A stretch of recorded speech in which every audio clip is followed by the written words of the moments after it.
En 2020, une publication apparemment ordinaire apparaît sur Reddit. Mais il devient rapidement évident que cette publication est tout sauf ordinaire. Elle propose aux gens ordinaires de gagner beaucoup tandis que les fonds spéculatifs perdent des milliards. Ils doivent simplement investir dans l'action d'une entreprise en difficulté. Internet s'unit, exécute le plan avec précision, et bientôt les fonds spéculatifs commencent à perdre des sommes énormes. Les petits investisseurs semblent gagner, mais quelques jours après, un événement particulier survient. L'application de trading la plus populaire, ironiquement appelée Robinhood, impose une interdiction d'acheter cette même action. Le monde sombre dans le chaos, laissant une question unique derrière lui. Qui est le marionnettiste qui tire les ficelles? Le principal suspect, Ken Griffin, et Ken Griffin est un maître dans ce jeu. En tant qu'homme derrière l'un des fonds spéculatifs et des teneurs de marché les plus puissants au monde, Ken Griffin peut littéralement manipuler le marché à son avantage, gagner des milliards et n'en subir aucune conséquence. Ken, tu diriges Citadel, un fonds spéculatif d'environ 30 milliards de dollars, et tu exploites également le plus grand teneur de marché au monde. Mais comment un seul homme peut-il détenir autant de pouvoir et d'influence, contrôler le destin du marché à hauteur de milliards?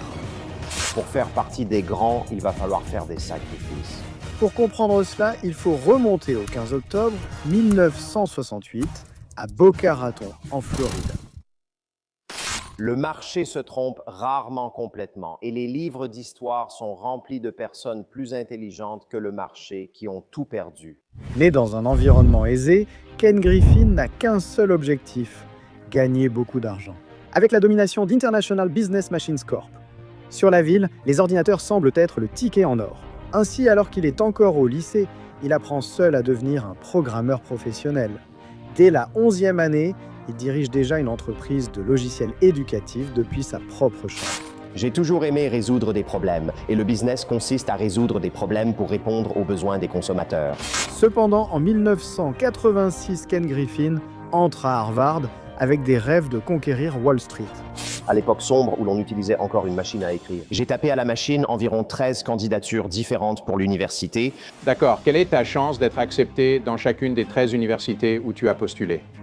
J'espère être accepté dans la meilleure d'entre elles. Les rachats avec effet de levier sont très à la mode, alors il décide de devenir banquier. Mais ensuite, il tombe sur quelque chose, un simple article de Forbes qui est sur le point de changer le cours de sa vie.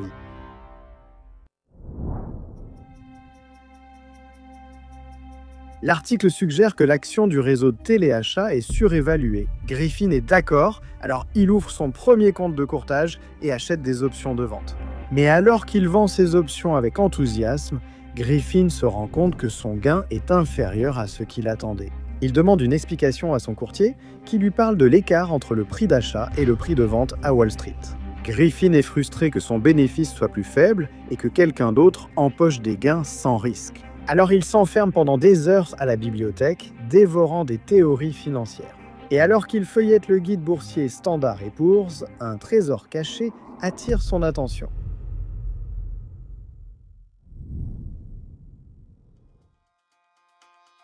Ken Griffin tombe sur le marché peu connu des obligations convertibles, lorsqu'il compare les prix des actions et des obligations convertibles. Il réalise que quelque chose cloche, les relations de prix n'ont aucun sens. Pour comprendre ce qui se passe, il appelle le bureau local de la First Boston Corporation et ce qu'ils lui disent est inattendu. Ils admettent que c'est une stratégie qu'ils ne recommandent pas à leurs clients, mais qu'ils utilisent eux-mêmes pour gagner de l'argent. Pendant les vacances d'été, Griffin discute de ses théories de trading sur les convertibles avec un ami courtier et expose sa vision. Un auditeur inattendu écoute discrètement leur conversation. Et cet homme est sur le point de changer la vie de Ken Griffin. L'homme est un riche retraité nommé Saul Golkin. Après avoir écouté Griffin pendant 15 minutes, il dit « Je dois partir déjeuner, je mets 50. » D'abord confus, Griffin réalise ensuite que Golkin a accepté d'investir 50 000 $. Avec l'appui de Golkin, Griffin vise plus haut. Il rassemble vite 265 000 $ pour une société en commandite, le fonds de couverture convertible numéro 1, incluant un investissement de sa grand-mère. Ayant levé un fonds de capital risque à Shanghai, je sais combien il est difficile de convaincre sa grand-mère de devenir associé commanditaire. Cependant, tout ne sera pas facile pour Griffin, car à l'automne 1987, le marché boursier sera au bord de l'un de ses cracks les plus dévastateurs. Et Ken Griffin se retrouvera dans une course contre la montre. Ils appellent cela le massacre du lundi, la pire chute de l'histoire de Wall Street. Heure après heure aujourd'hui, vague après vague de ventes ont frappé la bourse, une panique de vente comme l'appellent les professionnels.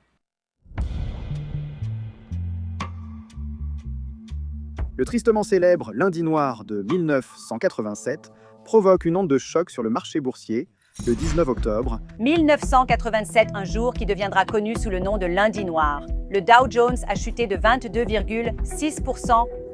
C'était inédit. À ce jour, c'est la plus forte perte journalière en pourcentage de l'histoire. Et Ken Griffin a un besoin urgent de cours boursiers en temps réel pour naviguer dans le chaos imminent. Pour cela, il lui faut une parabole. Cependant, un problème se pose. Harvard interdit strictement aux étudiants de gérer une entreprise sur le campus, mais les règles sont faites pour être enfreintes. Et Griffin n'est pas du genre à abandonner facilement. Il finit par convaincre les autorités que son fonds, un partenariat basé en Floride, est considéré comme une activité hors campus. Une fois qu'il lui donne le feu vert, Griffin installe une parabole satellite à l'extérieur de sa fenêtre, au 3e étage. Et il obtient la victoire juste à temps. On raconte que vous avez débuté le trading d'obligations convertibles dans votre chambre universitaire. Est-ce vrai? C'est vrai. Griffin, armé de son fonds d'investissement et d'une sélection soigneusement choisie de positions courtes, affronte le marché de front. Alors que le chaos règne, il surveille attentivement les mises à jour en direct, guettant chaque changement inattendu. Et lorsque la poussière retombe, Griffin en sort victorieux. Alors que d'autres gestionnaires de fonds spéculatifs luttent contre des pertes largement médiatisées, Griffin non seulement reste indemne, mais réalise également des gains substantiels. Alors que la nouvelle de son succès se propage, la confiance en Griffin monte en flèche. Les investisseurs affluent pour soutenir sa réussite financière. Griffin parvient ainsi à lever 750 000 $ pour son prochain fonds spéculatif convertible, en obtenant des financements supplémentaires très rapidement. C'est quelque chose que toute personne ambitieuse souhaitant augmenter sa valeur nette devrait faire. Ayant assez de crédit pour décrocher son diplôme plus tôt, il pense rejoindre le fonds Palm Beach 3, mais choisit finalement de rester indépendant. Pendant cette période, Adams de Troyes lui présente Frank Meyer, un pionnier des fonds spéculatifs qui dirige Glenwood Investment Corporation à Chicago. Meyer offre $1 million à Griffin. Ce qui suit est tellement spectaculaire que cela attire l'attention du New York Times.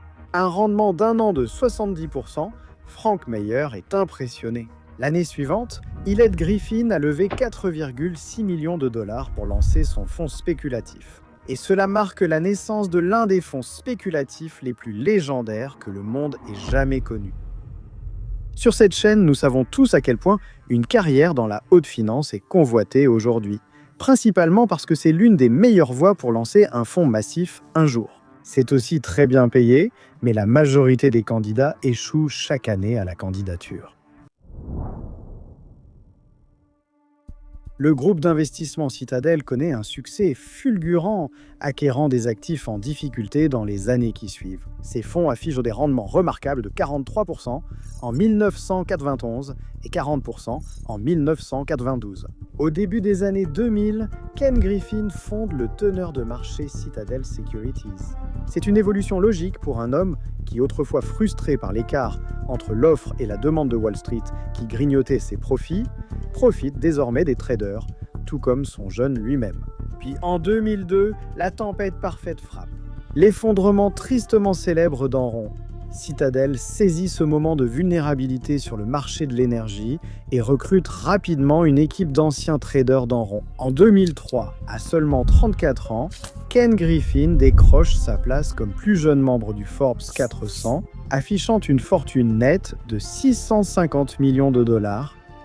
Le monde assiste à l'ascension d'un véritable titan de la finance, mais dans l'ombre se cache un krach boursier imminent qui menace de pousser Citadel au bord de l'effondrement. Au milieu des années 2000, les actifs de Citadel atteignent un sommet de 20 milliards de dollars. Cependant, l'année 2008 apporte l'un des plus grands cracks boursiers au monde. Au milieu de la crise économique, avec l'effondrement de Bear Stearns et Lehman Brothers, Citadel fait face à une crise financière alors que les obligations convertibles sont gelées et que les actifs de Citadel chutent. Griffin adopte une mesure radicale en installant des barrières qui bloquent les retraits des investisseurs. L'effet de levier excessif ne fait qu'amplifier les pertes, les deux plus grands fonds ayant chuté de 55% à la fin de l'année. De nombreuses entreprises où nous étions jusqu'à 7 ont largement bénéficié de la forte croissance du financement de gros. Malgré les cicatrices de 2008, une stratégie secrète est sur le point de faire de Citadel une force irrésistible, hors de portée de quiconque. En 2018, Citadel, sous la direction de Ken Griffin, recrute une équipe de brillants scientifiques et analystes dont les prévisions météorologiques rivalisent avec celles des professionnels. Cette décision stratégique devient un élément crucial de leur plan ambitieux visant à étendre leur empire de 54 milliards de dollars dans le vaste domaine des matières premières, allant des contrats à terme au trading physique. Ce pari audacieux sur les matières premières va bientôt porter ses fruits et faire de Citadel le fonds spéculatif le plus puissant de tous les temps. Mais avant que cela n'arrive, Ken Griffin devra affronter l'un de ses ennemis les plus redoutables, les utilisateurs de Reddit.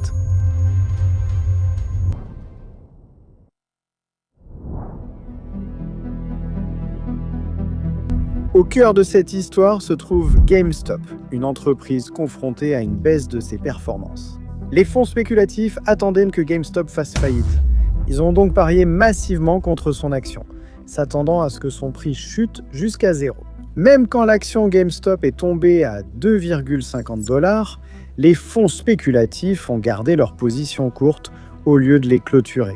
Ce qu'ils n'ont pas compris, c'est que leur cupidité entraînerait leur chute. Dans un post Reddit intitulé « Ruiner les investisseurs institutionnels pour les nuls », avec GameStop en vedette, le Redditor joueur 896 expose un plan. Une hausse de l'action GameStop causerait de lourdes pertes aux fonds spéculatifs. Mais pour les Redditors, le risque est faible, alors ils commencent à acheter des actions GameStop pour en faire monter le prix. GameStop devient vite l'action la plus échangée aux États-Unis. La valeur de l'action explose, augmentant de 2000%. La situation des fonds spéculatifs devient de plus en plus critique. Ils perdent des milliards de dollars alors que l'action GameStop s'envole jusqu'à 500 $. Pour limiter leurs pertes, ces fonds spéculatifs rachètent rapidement des actions GameStop, alimentant encore la hausse fulgurante du titre. Cela prépare le terrain pour un short squeeze impitoyable, anéantissant des milliards de dollars dans les portefeuilles des fonds spéculatifs. L'un de ces fonds, Melvin Capital, se retrouve dans une situation si critique qu'il a besoin d'un énorme renflouement de 2,75 milliards de dollars de la part de Citadel pour rester à flot. Les investisseurs particuliers semblent avoir gagné, mais le 28 janvier apporte un rebondissement soudain. L'application de trading Robinhood interdit l'achat d'actions GameStop, invoquant un manque de garantie comme raison. Cependant, beaucoup en doutent et accusent Ken Griffin de Citadel Securities d'être impliqué dans cette décision. Des accusations de manipulation du marché circulent dans tout le spectre politique, menant à une audition du Congrès par la Commission des services financiers de la Chambre des représentants des États-Unis. Mais ce n'est pas la fin de l'histoire. En plein chaos du short squeeze de GameStop, Citadel Securities est mêlé à une controverse sur le paiement du flux d'ordre avec Robinhood. Ken Griffin nie catégoriquement toutes ces allégations, les qualifiant de théorie du complot absurde. Cependant, ces obstacles ne l'empêchent pas d'avancer car Ken Griffin va profiter de la guerre en Ukraine, amassant la somme stupéfiante de 16 milliards de profits en 2022.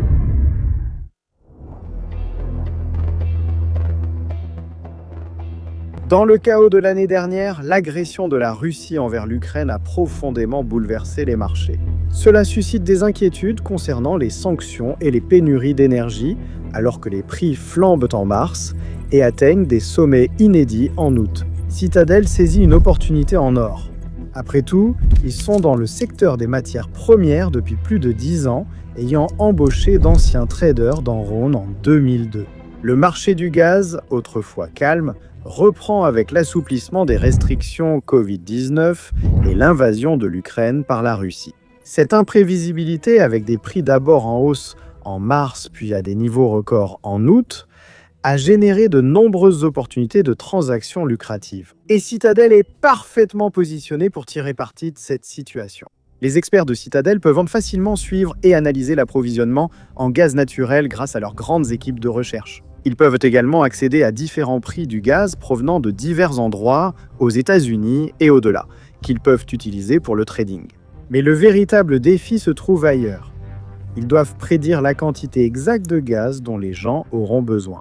C'est là que leur équipe de prévision météorologique entre en jeu. Composée d'experts météorologiques équipés d'ordinateurs puissants, cette équipe est spécialisée dans la prévision des phénomènes météorologiques tels que les orages et les cyclones tropicaux. Ils transmettent ces informations cruciales aux traders de Citadel. Leur expertise en trading, associée à ces prévisions météorologiques précises, génère pour l'entreprise des profits colossaux de plusieurs milliards. Ils amassent la somme stupéfiante de 16 milliards, détrônant Bridgewater pour devenir le fonds spéculatif le plus performant de l'histoire. Pourtant, alors que le monde financier s'émerveille du succès de Citadel, une question demeure. Qui a réellement orchestré la controverse GameStop? Était-ce la main de Ken Griffin à l'œuvre? Et gagne-t-il vraiment ses milliards grâce à la manipulation des marchés?